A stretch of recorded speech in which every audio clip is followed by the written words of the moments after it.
آپ لوگوں کے بچوں کو لا کے سامنے کھڑا کر دیں اور پھر انہیں کہیں کہ جی پتھراؤ کرو، پولیس والوں کو مارو، سیکیورٹی فورسز کو مارو، اور جو بھی آیا راستے میں اس کو رونتے چلے جاؤ.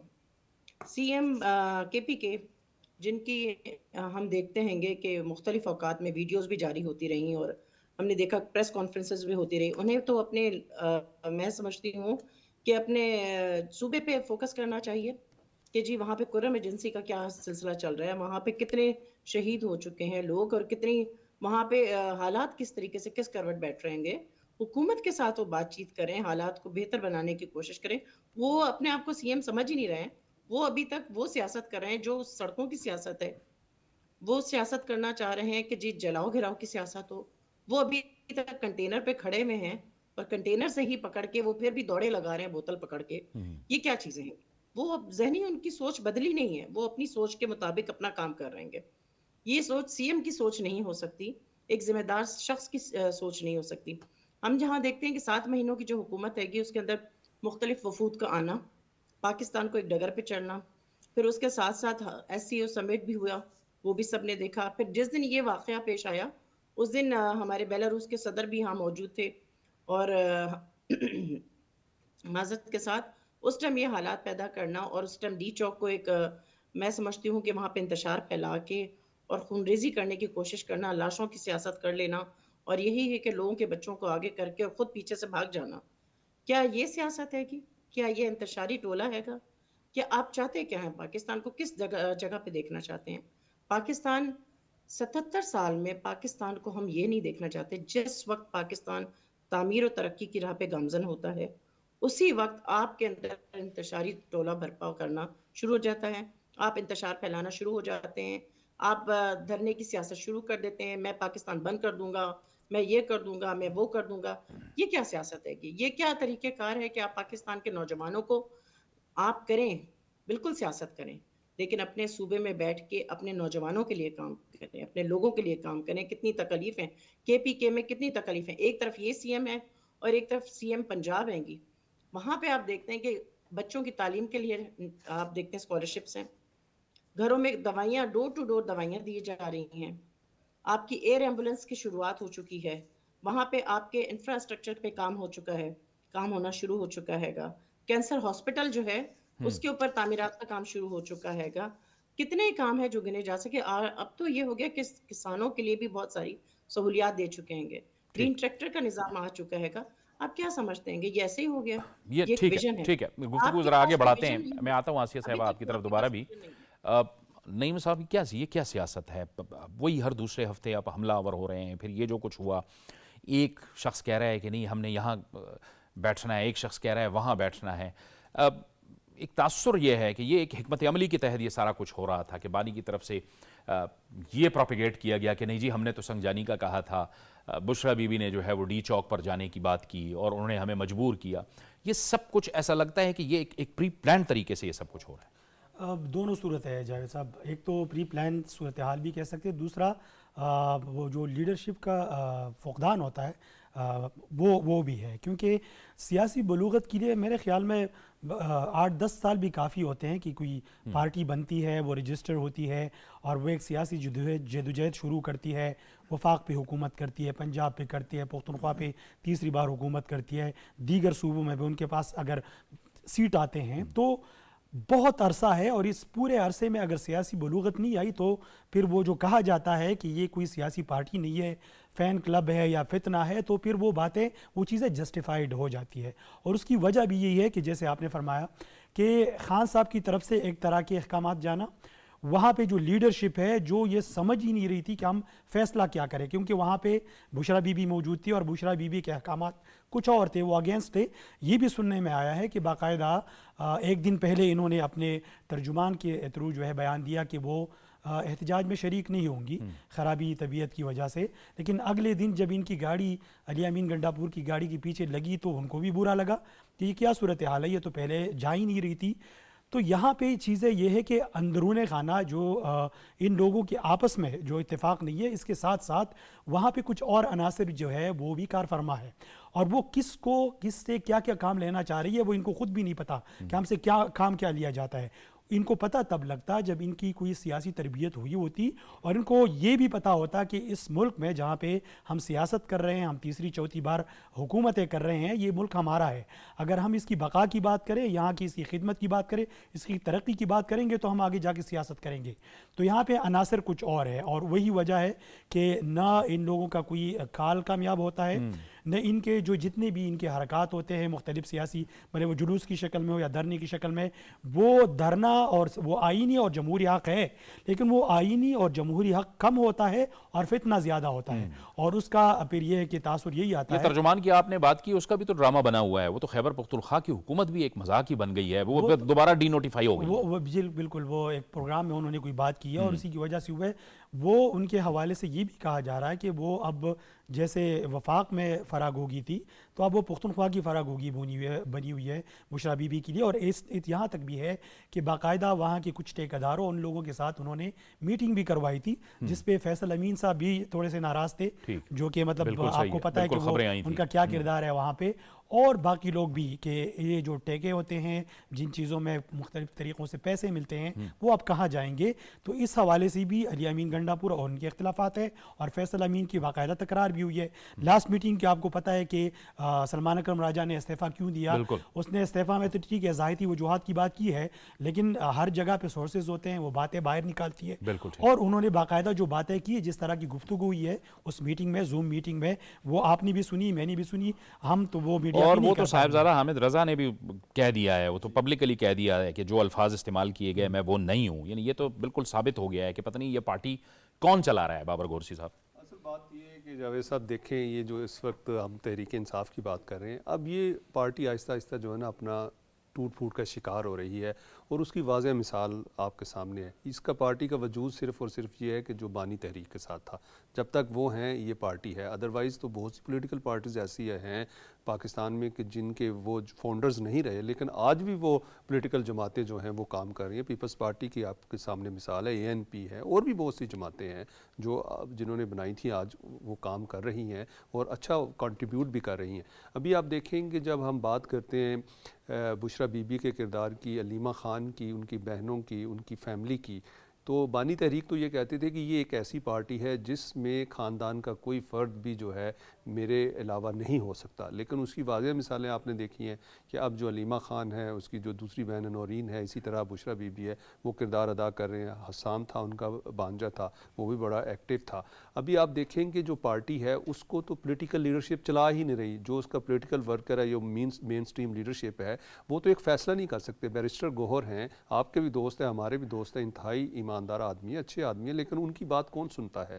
آپ اس کے علاوہ وہ دوسرے جو لوگ ہیں ان کے اندر، سلمان اکرم راجہ جنہوں نے اگر استعفیٰ دے دیا، انہوں نے کہا ہے کہ میں پروپیگنڈا نہیں کر سکتا. سیدھا سادہ آدمی تھا، پتہ نہیں کہاں ٹریپ ہو گئے اور جا کے پتہ نہیں MNA بننے کے چکر میں کہاں جا کے وہ جو ہے وہ ادھر چلا گیا. یہ تو ایک اچھا وکیل ہے اور بہت عمدہ قسم کا انسان بھی ہے. لیکن بات یہ ہے کہ اب جب ہم بات کرتے ہیں ان کی کہ یہ جو جتنے بھی لوگ ہیں آپ دیکھیں تحریک میں، آپ اس وقت دیکھ لیں کہ ان کا کوئی ایجنڈا نہیں ہے. ایجنڈا ان کا صرف اور صرف یہ ہے کہ کس طریقے کے ساتھ ہم نے پروپیگنڈا کرنا ہے، کس طریقے کے ساتھ ملک کو جو ہے وہ انتشار میں، جو انتشار ٹولہ ہے اس کو آگے لے کر جانا ہے، انتشار کو پھیلانا ہے. اور اس کے ساتھ ساتھ اگر آپ دیکھیں تو اس وقت جو پاکستان کی اکانومی ہے، جس طرح آپ خود بات کرتے ہیں کہ پاکستان کی اکانومی بہتر ہو رہی ہے، جو اسٹاک ایکسچینج ہے وہ 100 انڈیکس سے اوپر جا چکی ہے. تو ابھی آپ دیکھیں گے یہ چاہ رہے ہیں کہ کسی طریقے کے ساتھ دوبارہ ڈی ریل کر دیا جائے اس ملک کو، جو کہ ترقی کی طرف گامزن ہے. ابھی آپ دیکھیں گے جو یہ دھرنا ہوا، کتنا یہاں پہ ریسورسز سب سے زیادہ ہمیں جو کہتے ہوئے اربوں روپے جو ہیں آپ نے ضائع کرائے ہیں. یہ اربوں روپے ان غریب لوگوں کے اوپر لگنے تھے، کسی کی ہیلتھ پہ لگنے تھے، کسی کی، یہ جو وہی لوگ ہیں جن کی ہیلتھ پہ لگنے تھے. وہ کیوں لگنے تھے ان کی ہیلتھ پہ؟ اس لیے لگنے تھے کہ یہ جو پیسہ تھا انہوں نے جتنے سیکیورٹی فورسز کے لوگ ہیں، ظاہر ہے حکومت کو بجٹ ایک جگہ سے نکال کے دوسری جگہ لگانا پڑتا ہے، تو یہ بھی ان سے ریکور کرنا چاہیے. دوسری بات جب ہم بات کرتے ہیں کہ پاکستان کی سیاست کی بات کرتے ہیں، تو پاکستان کی سیاست میں آج تک یہ نہیں ہوا. پاکستان کی سیاست میں ہمیشہ کیا ہوا ہے؟ اگر آپ پاکستان کی سیاست کو دیکھیں تو پاکستان کی سیاست ہمیشہ ان لوگوں نے کی ہے جس کا آپ کہہ سکتے ہیں کہ یہ اس کو سمجھتے ہیں اور سیاست جو ہے عبادت کے طور پہ کی جاتی ہے. اگر آپ پیپلز پارٹی کی بات کر لیں, PMLN کی بات کر لیں, ANP کی بات کر لیں, مولانا فضل الرحمان کی بات کر لیں, اور بھی جتنی پولیٹیکل جماعتیں ہیں, انہوں نے ہمیشہ سیاست جو ہے عوام کے لیے کی ہے تاکہ عوام کے مسائل کو حل کیا جائے. یہ سیاست کر رہے ہیں ایک غیر ملکی ایجنڈے کے اوپر. آپ کو یاد ہوگا کہ محسن نقوی نے ایک ٹاک کی تھی, اس میں کہا تھا کہ بہت سے ایسے ہاتھ ہیں جو کہ آپ دیکھ سکتے ہیں کہ اس کے پیچھے کار فرما ہے. ابھی آپ دیکھیں کہ اس وقت جتنی بھی کانسپریسیز کی جا رہی ہیں انٹرنیشنلی بھی, آپ نے دیکھا ہے کہ جو بیلاروس کے پریزیڈنٹ تھے وہ جہاں پہ آئے, انہوں نے کہا کہ پاکستان کے خلاف ایک جان بوجھ کر سازش کی جا رہی ہے, اور اس میں بہت سے لوگ جو ہیں ہمارے اس سازش کا جو انٹرنیشنل سازش ہو رہی ہے اس میں پاکستان کی بہت سی جو فورسز ہیں وہ اس کا حصہ بن رہی ہے. اور ایک فورس تو یہ آپ کے سامنے ہے جو پاکستان کو کمزور کرنا چاہتی ہے. اگر پاکستان کمزور ہوگا تو پاکستان کے ادارے کمزور ہوں گے, ادارے کمزور ہوں گے تو عوام کمزور ہوں گے, عوام کمزور ہوں گے تو اس کے بعد آپ دیکھیں گے کہ جس طرح ہمارے سپہ سالار کہتے ہیں کہ آپ اگر آزادی کی بات کرتے ہیں تو آپ پوچھیں سیریا سے, آپ پوچھیں لیبنان سے, آپ پوچھیں فلسطین والوں سے, وہ مثالیں دیتے ہیں. یہ بالکل درست کہہ رہے ہیں. اور یعنی آپ انسان حیران رہ جاتا ہے کہ پہلے آئے یہ 400-500 لوگ گرفتار ہو گئے, اب آئے, اب مزید ہزاروں گرفتار ہوئے ہیں.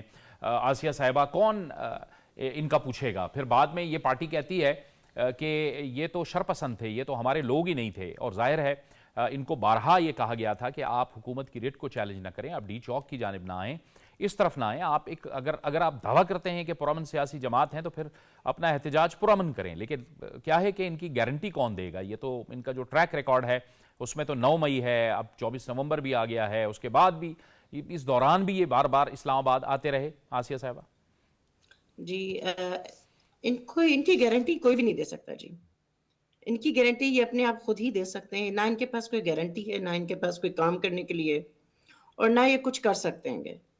اب 9 مئی کے واقعات سے لے کے 24 نومبر تک کے جو حالات ہوئے ہیں وہ ساری دنیا نے دیکھے ہیں. پوری دنیا کا میڈیا آپ کو دکھا رہا ہے, پوری دنیا کے لوگ آپ کو دیکھ رہے ہیں. پاکستان میں, پاکستان سے باہر آپ نے جو پاکستان کی عوام کے ساتھ کیا ہے اس کا ازالہ کون کرے گا؟ آپ لنڈن میں دیکھ لیجئے کہ وہاں پہ جو لوگ رہ رہے ہیں, فرانس میں جو لوگ رہ رہے ہیں, US میں جو لوگ رہ رہے ہیں, وہ کس طریقے سے ہائپر ہوئے ہیں. انہیں یہ نہیں پتا کہ پاکستان کو کھڑا کرنے کے لیے کن مشکل حالات سے گزرنا پڑ رہا ہے, اور کس طریقے سے اس پاکستان کو دوبارہ سے کھڑا کرنا ہے, اور کس طریقے سے اس میں کام کرنا ہے. یہ جو پیسہ اتنا زیادہ ضائع ہوا ہے اس 24 نومبر کے حوالے سے, اس پیسے کی ریکوری کون کرے گا؟ اور یہ جو کام ہوا ہے, یہ آپ دیکھ لیجئے, روڈ بند, سڑکیں بند, کاروبار بند, اسکول بند, بچوں کی تعلیمی حالات خراب, ایگزامز بچوں کے ہو رہے ہیں, ان کا تعلیمی سال خراب ہونا. کون جواب دے ہے اس کا؟ ان کا جواب کون دے گا؟ آپ گارنٹی کی بات کرتے ہیں, ان کی گارنٹی کوئی بھی نہیں دے سکتے, یہ خود بھی نہیں دے سکتے. یہ اپنے سزاوار خود ہیں, یہ اپنے لیے خود سزا تجویز کریں. اور جن لوگوں کو انہوں نے بنایا وہ زومبیز, جو سوچے سمجھے بغیر وہ ان لوگوں کے ساتھ چل پڑتے ہیں. سوشل میڈیا پہ اتنی افراتفری مچی ہوئی ہے, لاشوں کی سیاست یہ کرنا چاہتے ہیں. آپ سوشل میڈیا پہ دیکھ لیجئے کہ کیا حالات بنائے ہوئے ہیں. میں تو کہتی ہوں کہ سوشل میڈیا کے اکاؤنٹس بھی بند کر دینے چاہیے ان کے, اس کے اوپر بھی فوری طور پہ ایکشن لینا چاہیے.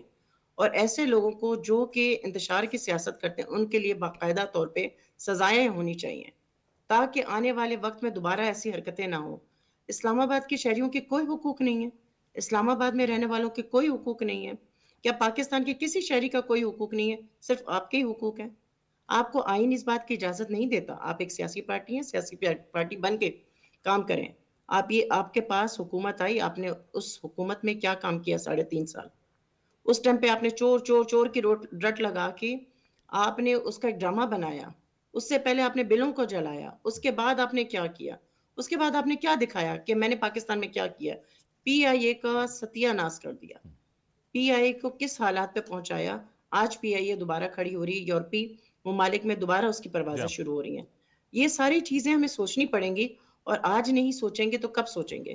ہمیں اس کے بارے میں کام کرنا ہے, ہمیں اس کے بارے میں سوچنا ہے, اور اس کے لیے کوئی نہ کوئی ایسا لائحہ عمل اختیار کرنا ہوگا کہ جو ہم آنے والے وقت میں اپنے ملک کو بچا سکیں ایسے شرپسندوں سے, ایسی سوچوں سے, ایسے لوگوں سے, تاکہ ہمارا ملک, ہماری آنے والی نسلیں بچ کے اور سنبھال کے اپنے پاکستان کے لیے نہیں. مولوی یوسف زئی صاحب, ابھی تو آپ یہاں سے بھاگ کے گئے ہیں, پھر اس کے بعد آپ کی گرفتاریاں ہوئیں، ہزاروں لوگ گرفتار ہو گئے ہیں. اب جا کے وہاں پہ گزشتہ روز پھر ان کی پارلیمانی پارٹی میں کہا کہ جی اب ہم پھر جائیں گے احتجاج کرنے کے لیے، ہمارا تو دھرنا جاری ہے. اور اب آج کی اطلاعات آ رہی ہیں کہ شاید 7 دسمبر کا انہوں نے اعلان کر دیا ہے، 7 دسمبر کے بارے میں کہہ رہے ہیں. یہ کیا رویہ ہے؟ یہ اس بار تو خیر وہ یہ جو فائنل کال پہ آئے تھے، فائنل کال کے بعد تو کوئی اور کال نہیں بن سکتی. اور جیسے کہ طاہر صاحب نے بھی کہا، کچھ اور لوگوں نے بھی کہا کہ مس کال ثابت ہوئی.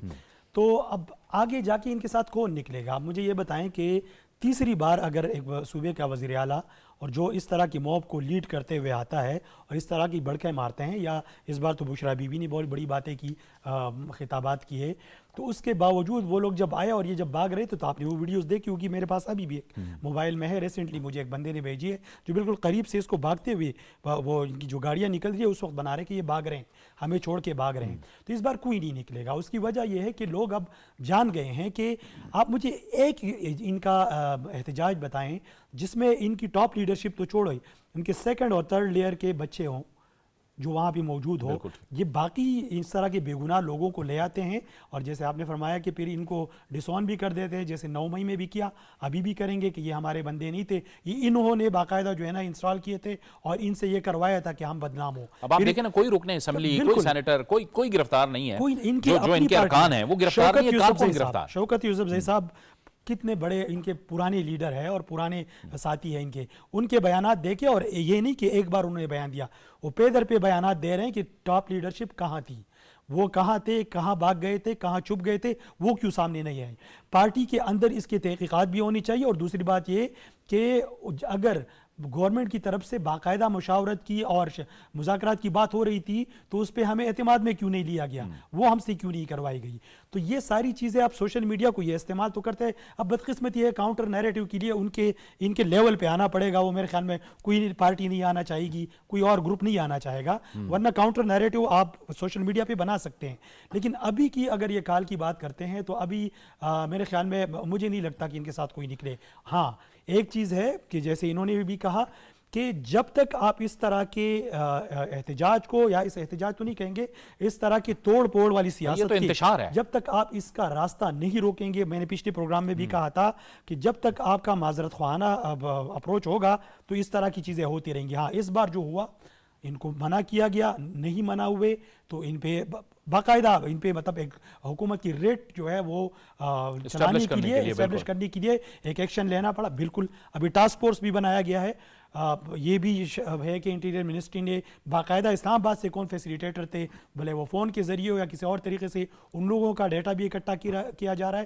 اگر اس طریقے سے یہ ساری چیزیں واقعی ہو تو میرے خیال میں پھر کسی کی بھی ضرورت نہیں ہوگی کہ وہ غیر قانونی اور غیر آئینی طریقے سے وہ اسلام آباد پہ بابر گورسی صاحب جب پولیس کو پکڑ کر یہ اس کو مارتے ہیں اور وہ ویڈیو سوشل میڈیا پہ ڈالتے ہیں تو اس کے ساتھ لکھتے ہیں جنون، اور جب پولیس ان کو پکڑتی ہے اور پکڑ کے لے جا رہی ہوتی ہے تو پھر اس میں کہتے ہیں کہ یہ ظلم ہے، ہم مظلوم بن رہے ہیں. Social media, what's app groups کے اندر ہم نے ان کے دیکھا ہوا ہے کہ جھوٹی خبریں آتی ہیں اور سیکنڈز میں وہ واٹس ایپ گروپس کے اندر شیئر ہو جاتی ہیں، اور وہ ایجنڈا ظاہر ہے امریکہ سے چلایا جا رہا ہے. وہاں پہ ان کے جو ہینڈلرز ہیں سوشل میڈیا والے، وہ لوگ بیٹھ کے وہ سب کچھ کر رہے ہیں. کوئی عقل نہیں ہے کہ یہ ملک ہمارا بھی ہے.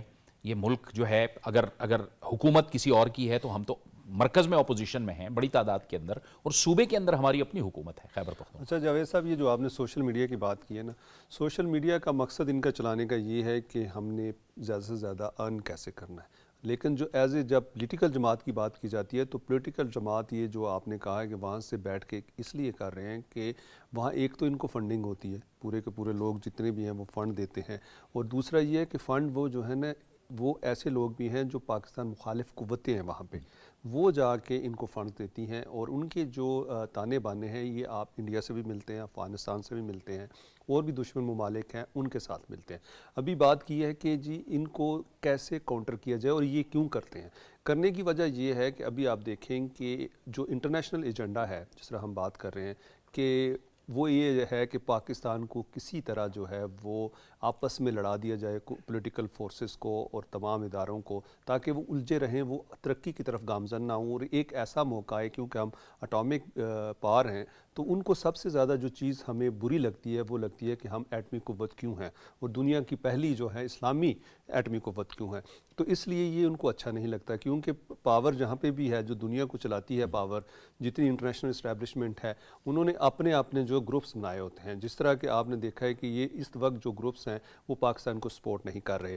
دوسری آپ نے بات کہا, جب ہم پولیس کے اوپر تشدد کی بات کرتے ہیں, سیکیورٹی فورسز کے اوپر تشدد کی بات کرتے ہیں, تو آپ دیکھتے ہیں کہ یہ سمجھتے ہیں کہ ہم نے پولیس والے کو, رینجرز والے کو, ایف سی والے کو اگر ہم نے اس کے اوپر حملہ کر دیا اور اگر آگے سے اس نے جواب نہیں دیا, اس کے پاس زیادہ فورس ہے, اس کے پاس تمام چیزیں ہیں, لیکن چونکہ وہ لا ابائڈنگ سٹیزن ہے اس کا پاکستان کا, وہ نہیں چاہتا کہ میری طرف سے کوئی ری ایکشن آئے, تو پھر یہ جنون لکھتے ہیں. لیکن جب یہ سمجھتے ہیں کہ اب رٹ قائم کرنی ہے حکومت نے, ہم نے پچھلے پروگرام نے کہا تھا کہ اس دفعہ حکومت نے تہیہ کر لیا, اور خاص کر اسٹیٹ نے تہیہ کر لیا ہے کہ اس دفعہ جو ہیں ان کو ہم یہاں بیٹھنے نہیں دیں گے. آپ نے دیکھا کہ پہلی دفعہ پاکستان کی تاریخ میں ایسا ہوا کہ پورے کا پورا یہ جو پرتشدد مظاہرین تھے, جس میں بہت سے ان کی لیڈرشپ بھی تھی, اس کے ساتھ ساتھ ورکر بھی تھے, کرائے کے لوگ بھی تھے, انہوں نے کیا کیا, آگے دعویٰ بولا.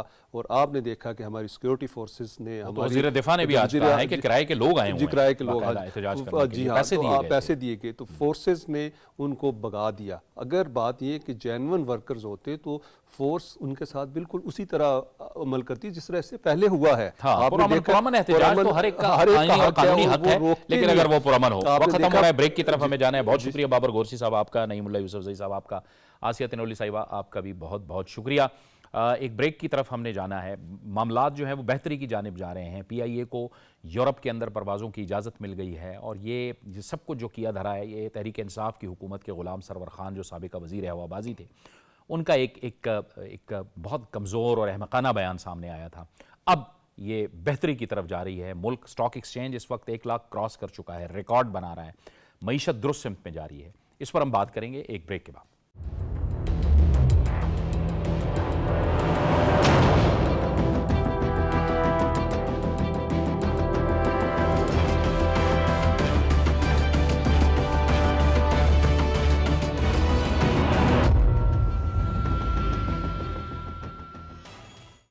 پروگرام میں ایک بار پھر آپ کو خوش آمدید کہتے ہیں. پاکستان انٹرنیشنل ایئر لائنز کے حوالے سے ایک بہت اچھی خبر آئی ہے, اور وہ یورپ میں جو ان کی پروازوں پہ پابندی لگا دی گئی تھی. اور یہ کب لگائی گئی تھی؟ ہم سب کو معلوم ہے کہ سابقہ حکومت کے ایک جو سابق وزیر ہوا بازی تھے غلام سرور خان, ان کے ایک احمقانہ بیان کے بعد یہ پابندی لگائی گئی تھی, اور اب یہ پابندی اٹھا دی گئی ہے. یہ پاکستان کے لیے اور پاکستان انٹرنیشنل ایئر لائنز کے لیے اور اوورسیز پاکستانیوں کے لیے بھی بہت اچھی خبر ہے, کیونکہ ہمیں معلوم ہے کہ پہلے بھی ہمیشہ اوورسیز پاکستانیز جو ہیں وہ اپنی ایئر لائنز کو ہمیشہ سے پریفر کرتے رہتے تھے. جہاں بھی امریکہ, کینیڈا یا یورپ جانا ہوتا تھا تو وہ پریفر کرتے تھے. یہ ایک بڑی زبردست بات تھی.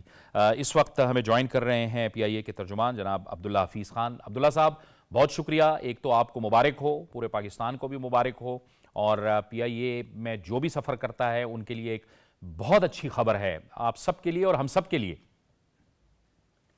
بہت شکریہ, خیر مبارک. اور بالکل اس بات میں مبارکباد پوری قوم کے لیے بنتی ہے, بیکاز ہمیں یہ بات سمجھنی چاہیے کہ یہ ایک کوئی چھوٹی موٹی اچیومنٹ نہیں ہے. دیکھیں, کچھ خدشات کی بنیاد کے اوپر یا تحفظات کی بنیاد کے اوپر, جس طرح آپ نے کہا تھا, بہت سخت قسم کی پابندی لگی تھی. اس طرح کہ تمام پاکستانی ایئر لائنز کا ہی آپریشن انہوں نے جو ہے وہ بند کر دیا تھا. شروع میں تو اتنے زیادہ ان کو تحفظات ہے کہ انہوں نے اوور فلائنگ بھی بند کر دی تھی, لیکن بعد میں اس کو انہوں نے ڈاؤن گریڈ کر کے ایٹ لیسٹ صرف لینڈنگ کے اوپر جو ہے یا وہاں سے آپریٹ کرنے کے اوپر انہوں نے پابندی لگائی تھی. 4.5 سال کی انتھک محنت اس کے اوپر ہوئی. گزشتہ 1.5 سال کے اوپر بہت زیادہ اس کے اوپر ایفرٹ ہوئی. ان کے آڈٹ, بہت سخت قسم کے آڈٹ کلیئر کیے گئے. ہمیں یہ بات سمجھنی پڑے گی کہ دیکھیں, جب روٹین کا مسئلہ ہوتا ہے, جب روٹین کا آپریشن چل رہا ہوتا ہے, تو یورپی ایئر سیفٹی ایجنسی بہت آپ کے رینڈملی سرپرائز آڈٹس کنڈکٹ کرتی رہتی ہے, پوری دنیا کی ایئر لائنوں کی کرتی رہتی ہے, لیکن وہ اتنے سخت نہیں ہوتے جتنا پابندی کی صورت کے اندر یہ والا پورا معاملہ جو ہے وہ پیش آتا ہے. اور انہوں نے چونکہ پابندی لگائی ہوتی ہے, اس کو بھی جسٹیفائی کرنا ہوتا ہے, اور جب پابندی اٹھانے کا فیصلہ ہوتا ہے وہ بہت سخت پیرامیٹرز یا سخت پیرائے کے اوپر وہ رکھ کے وہ آپ کا جائزہ لے کے پھر یہ فیصلہ کرتے ہیں. اور جس طرح آپ نے شروع میں بات کی کہ یہ اچھی خبر اس لیے بھی ہے, یا یہ ایک پراؤڈ مومنٹ اس لیے بھی ہے کہ میں نے ہسٹری ابھی کل میں پڑھا تھا کہ کتنا عرصہ پابندی رہی, تو میرے خیال میں جو سب سے کم عرصہ پابندی تھی وہ انڈونیشیا کے اوپر تھی, جو کہ 11 سال پہ ہوئی تھی. تو اگر آپ اس حساب سے دیکھیں تو ہم نے بہت جلدی ٹرن اراؤنڈ کر کے اور ان کے تمام سخت ترین انٹرنیشنل سٹینڈرڈز کو کمپلائی کر کے دکھایا. ٹھیک ہے جی ٹھیک ہے. ہمیں اس وقت ہمارے ساتھ موجود ہیں شکیل انور کمال جو کہ معاشی تجزیہ کار ہیں, آپ کو بھی خوش آمدید کہتے ہیں. رمضان لغاری بھی ہمارے ساتھ ٹیلی فون لائن پہ موجود ہیں جو کہ پی آئی اے یونین کے صدر ہیں. رمضان لغاری صاحب, آپ کی طرف پہلے آئیں گے. آپ کے لیے بھی مبارکباد, بڑی محنت کی آپ کی انتظامیہ نے, حکومت نے بھی تعاون کیا اور اس کے نتیجے میں ظاہر ہے یہ ایک صبر آزما مرحلہ تھا جس سے ہم گزرے ہیں. رمضان لغاری صاحب. جی بسم اللہ الرحمن الرحیم. سب سے پہلے تو میں پاکستان ٹیلی ویژن اور آپ کا شکریہ ادا کرتا ہوں کہ آپ نے ہمیں بات کرنے کا موقع دیا. دیکھیں جی, آج بالکل پوری قوم کے لیے ایک خوشی کا لمحہ ہے اور میں گورنمنٹ آف پاکستان کے اس اقدام کا خیر مقدم کرتا ہوں اپنے محنت کشوں کی طرف سے. دیکھیں جی, کچھ یورپی یونین کے جو کچھ ایشوز چل رہے تھے, سیفٹی ایشوز, اس میں جو ہمارے ساتھ جو المیہ پھر ہوا, آپ کو یاد ہوگا کہ ماضی میں سرور خان جو ایویشن کے منسٹر تھے عمران خان نیازی کے دور میں, انہوں نے ایک بیان دیا ہاؤس آف فلور پہ کہ ہمارے کیپٹنز کے جو ہیں وہ جو لائسنس ہے وہ جعلی ہیں, اور اس بیان نے ہماری کمر توڑ کے رکھ دی. ان کو پہلے بہانا چاہیے تھا سیفٹی ایشوز کے بعد, انہوں نے فوراً ہمارے اوپر پابندی عائد کر دی یورپی یونین نے, اور ہمارا یو کے سیکٹر بین ہو گیا. آپ کو پتہ ہونا چاہیے کہ سر ہمارا 70% ریونیو جو تھا وہ یورپی یونین اور ادھر سے یو کے سے آتا تھا. ہمارے اوپر اتنا ایک ڈینٹ پڑا جس سے ہماری کمر ٹوٹ گئی. لیکن اللہ رب العزت کے کرم سے اور اس گورنمنٹ کی محنتوں کی وجہ سے میں ہر اس شخص کو خراج تحسین پیش کرتا ہوں جنہوں نے اس عمل میں ہماری ایئر لائن کی مدد کی اور آج ہم سرخرو ہوئے. اور دیکھیں جی, اس ایئر لائن کے اندر پوٹینشیل ہے. 2023 اور 24 کی جو فنانشل رپورٹ تھی, پاکستان انٹرنیشنل ایئر لائن نے ان سیکٹر کی پابندی کے باوجود بھی 237 ارب کا ریونیو جنریٹ کیا. تو اس کا مقصد ہے کہ یہ ایئر لائن کا جب یہ کھلے, یہ سیکٹر ہمارے کھلیں گے تو ہم مزید جو ہے نا اچھا پرفارم کر سکتے ہیں, اور ہمارے جو اوورسیز پاکستانی ہیں جو دنیا میں رہتے ہیں ان کو اپنے فلیگ کیریئر میں ڈائریکٹ اپنی منزلوں تک جو ہے نا رسائی ملے گی. اور یہ جو پاکستان انٹرنیشنل ایئر لائن ہے یہ پوری قوم کا ایسیٹ ہے, یہ آپ کا ایسیٹ ہے, یہ ہمارا ایسیٹ, یہ ہمارے لیے ایک پراؤڈ ہے. یہ ہمارا سفیر ہے جو ہمارا پرچم لے کے دنیا کے ایئرپورٹس پہ اترتا ہے اور یہ پاکستان کی نمائندگی کرتا ہے. تو میں اس عمل سے بڑا خوش ہوں, اور پاکستان انٹرنیشنل ایئر لائن کے جو محنت کش ہیں ان کے اندر ایک خوشی کی لہر دوڑ گئی ہے. اور انشاءاللہ پاکستان انٹرنیشنل ایئر لائن ماضی کی طرح آسمان کی بلندیوں کو چھوئے گی, اور میں پوری قوم کو مبارکباد پیش کرتا ہوں. اور جس نے اس میں ہماری مدد کی, گورنمنٹ کے ہر اس آفیشل کو, گورنمنٹ آف پاکستان کو میں مبارکباد پیش کرتا ہوں کہ انہوں نے اتنا بڑا اچھا جو ہے نا ایک ہمیں یہ تحفہ دیا ہے پاکستان انٹرنیشنل. بالکل لغاری صاحب, آپ نے درست کہا. شکیل صاحب آپ فرمائیے گا. یہ تو ظاہر ہے ایک بہت اچھی اور بڑی خبر ہے پاکستان کے لیے, ریونیو کی مد میں بھی ہمیں فائدہ ہونا ہے, اور ظاہر ہے جیسے کہ لغاری صاحب فرما رہے تھے, جیسے کہ ظاہر ہے عبداللہ صاحب بھی فرما رہے تھے کہ نیشنل فلیگ کیریئر ہے تو ہمارے امیج کے لیے بھی بہت بہتر ہے. شکیل صاحب. جی تھینک یو ویری مچ. یقیناً یہ بہت بڑی خبر ہے اور یہ خوشائند ہے کہ پاکستان کے لیے یہ راستے کھل رہے ہیں یورپین یونین کے, جو کہ مسدود ہو گئے تھے, جو بند ہو گئے تھے گزشتہ چند سالوں سے. اس سے فائدے کیا ہوں گے؟ 2 طرح کے فائدے میں آپ کو بتا دوں. پہلی بات تو یہ ہے کہ international connectivity Pakistan international air lines کی صرف نہیں ہوگی بلکہ پاکستانی تمام ایئر لائنز کی ہوگی, وہ کھولی گئی ہے. پی آئی اے از اے نیشنل کیریئر, اس وجہ سے ہم پی آئی اے کو ہائی لائٹ کرتے ہیں. دیگر ایئر لائنز کے لیے بھی یورپین راستے کھولے گئے ہیں. جو سیفٹی میجرز کی وجہ سے بند کر دیے گئے تھے وہ اب دوبارہ کھل گئے. دوسری امپورٹنٹ بات یہ ہے کہ جو اوورسیز پاکستانیز ہیں ان کو پاکستان آنے جانے میں انٹرنیشنل کیریئرز کو جو وہ پیسے دے رہے تھے, جو کرائے کی مد میں اضافی رقمیں دے رہے تھے, وہ اب نیشنل کیریئرز کو, پاکستانی ایئر لائنز کو ملیں گی. اور پاکستانی جو اوورسیز آپ جانتے ہیں کہ بہت بڑا اثاثہ ہے پاکستان کا, اور یہ گزشتہ چند مہینوں میں بلکہ چند سالوں کے اندر ریکارڈ ریمیٹنسز پاکستان کو چند مہینوں میں وصول ہوئی ہیں اوورسیز پاکستانیز کی طرف سے, which is around $3 billion last month آیا ہے پاکستان میں ریمیٹنسز کی مدد میں. تو اب اس سے آپ اندازہ لگائیں کہ جو اوورسیز پاکستانیز پاکستان جن کی ٹریولنگ ہوتی ہے وہ اگر پاکستانی ایئر لائن سے کریں گے تو ہماری پاکستانی ایئر لائنز کو اس سے اضافی آمدنی بھی ہوگی, اور یہ پاکستان کے اندر ڈالرز آئیں گے, پاکستان کے اندر ریمیٹنسز میں مزید اضافہ ہوگا, ایکسچیکر کو بھی فائدہ ہوگا اور ایئر لائنز کو بھی فائدہ ہوگا. تیسری امپورٹنٹ بات یہ ہے کہ جب انٹرنیشنل کنیکٹیوٹی ہوتی ہے, آپ کے نیشنل کیریئرز, آپ کے لوکل کیریئرز جب انٹرنیشنل راؤٹس پہ چلتے ہیں تو انٹرنیشنل وزٹر کے لیے بھی یہ ایک خوشی کی بات ہوتی ہے کہ ہم ان کے نیشنل کیریئر پہ بیٹھ کے ان کے ملک میں جائیں. تو پاکستان میں اگر جیسے جیسے فورن انویسٹمنٹس میں اضافے کی توقع کی جا رہی ہے, معاشی حالات میں بہتری ہو رہی ہے, جس طرح سے آپ دیکھ رہے ہیں کہ اسٹاک مارکیٹ 100,000 لیول پہ پہنچ گئی ہے, پاکستانی روپے کے اندر قدر استحکام ہے, پاکستان کے اندر مہنگائی کی شرح کنٹرول ہے, اور اس کی وجہ سے بیرونی سرمایہ کاری بہت زیادہ ایکسپیکٹ کی جا رہی ہے. ابھی ریسنٹ پاسٹ میں کراچی کے اندر اتنی بڑی آئیڈیاز کی نمائش ہوئی جس میں 350 سے زائد مندوب شریک ہوئے. اس سے پہلے ایس سی او ابھی اسلام آباد میں ہوئی جس میں انٹرنیشنل نمائندے پوری دنیا سے پاکستان یہ بالکل آپ درست کہہ رہے ہیں, اور یقینی طور پر یہ پاکستان کے لیے ایک بہت اچھی خبر ہے. عبداللہ حفیظ صاحب, آپ فرمائیے گا. ظاہر ہے آپ اور ہم تو جاتے رہے ہیں, ہم تو پروفیشنل مقاصد کے لیے باہر کے ممالک میں جاتے رہے ہیں, امریکہ, کینیڈا, یورپ, وہ سب پاکستانی یہی کہتے تھے کہ ہمیں کنیکٹنگ فلائٹس کے اندر بڑے مسائل ہوتے ہیں. ہم پی آئی اے کے ذریعے جب ٹریول کرتے تھے تو ہم 14 یا 15 گھنٹوں میں امریکہ یا کینیڈا سے ڈائریکٹ براہ راست پہنچ جاتے تھے, تو راستے کی تھکن بھی نہیں ہوتی تھی اور پہنچ بھی جاتے تھے. تو ایک تو یہ بھی ایک بہت بڑا ریونیو آنے کی توقع ہے, لیکن اس کے ساتھ ساتھ ظاہر ہے اب آپ پہ اور بھی بڑی ذمہ داریاں آ گئی ہیں. آپ نے اس آپریشن کو بحال کرنے کے لیے بھی ظاہر ہے انتظامات کر رہے ہیں, تو اس کے لیے بھی اب جو ہے وہ سوچ بچار شروع ہے. دیکھیں, بالکل آپ نے بالکل صحیح بات بولی. ڈائریکٹ فلائٹ کا ایڈوانٹیج تو کوئی آپ کسی اور چیز سے آپ پورا نہیں کر سکتے تھے. دیکھیں, آپ یورپ, اب فار ایگزامپل ہماری فلائٹ انشاءاللہ جلد ابھی اگلے چند ہفتوں کے اندر شروع کرنے کا ہمارا ارادہ ہے. تو آپ یہ دیکھیں کہ 5 یا 6 گھنٹے کے اندر اگر آپ یورپ کسی جگہ پہ پہنچ جائیں تو وہ اسی طرح ہی لگتا ہے جس طرح آپ شاید اسلام آباد سے لاہور کا آپ نے سفر کیا ہو, یا اسلام آباد سے آپ نے جو ہے وہ ملتان کا سفر کیا ہو فار دیٹ میٹر.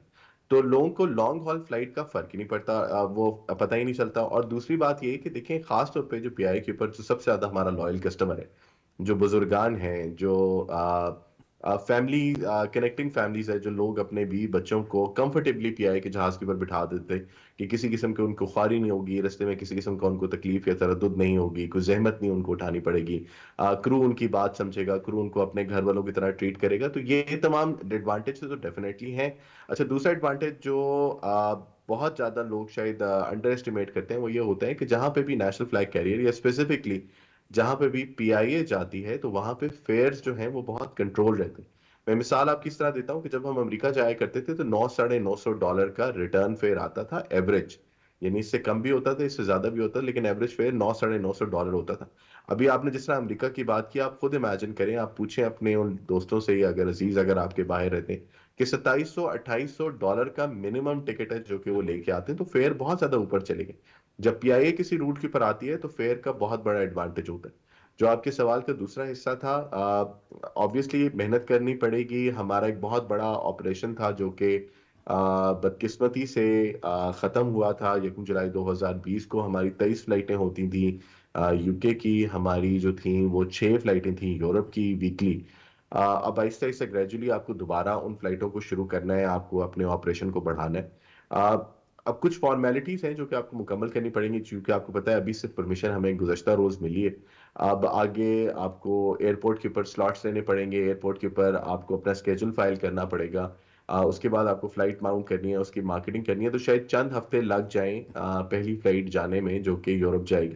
لیکن اس کے بعد ہم یہ دیکھتے ہیں اور ہم یہ امیجن کرتے ہیں, کیونکہ یہ اتنا بڑا ریونیو چنک تھا, جس طرح ابھی لغاری صاحب نے بھی اس بات کو مینشن کیا, کہ اس کا ایڈوانٹیج لینے کے لیے شاید ہمیں بہت جلدی بہت زیادہ ایفرٹ کر کے اس روٹ کو مکمل طور پہ بحال کرنا ہوگا. اور عبداللہ صاحب, ظاہر ہے کہ امپلائیز کا بھی بڑا مورال جو ہے وہ اپ ہوا ہوگا اس فیصلے سے. عبداللہ صاحب, تمام پی آئی اے ڈیفینیٹلی جی. دیکھیں, ہم تو بہت بڑے افیکٹی تھے اس پوری چیز کے, جو کہ آپ نے خود جس طرح شروع میں اس کا ذکر کیا کہ ایک ایسے معاملے کے اوپر کہ جس کا کوئی تعلق پی آئی کے ساتھ نہیں تھا, لیکن انفارچونیٹلی اس کی وجہ سے پی آئی کو سفر کرنا پڑا. ہمارا ساکھ بہت زیادہ متاثر ہوئی, ہمارے جو فلائٹ آپریشن تھا وہ نیچے گیا, ہمیں ریونیو کے اوپر بہت بڑی ہمیں اس کے اوپر ہٹ لینا پڑی.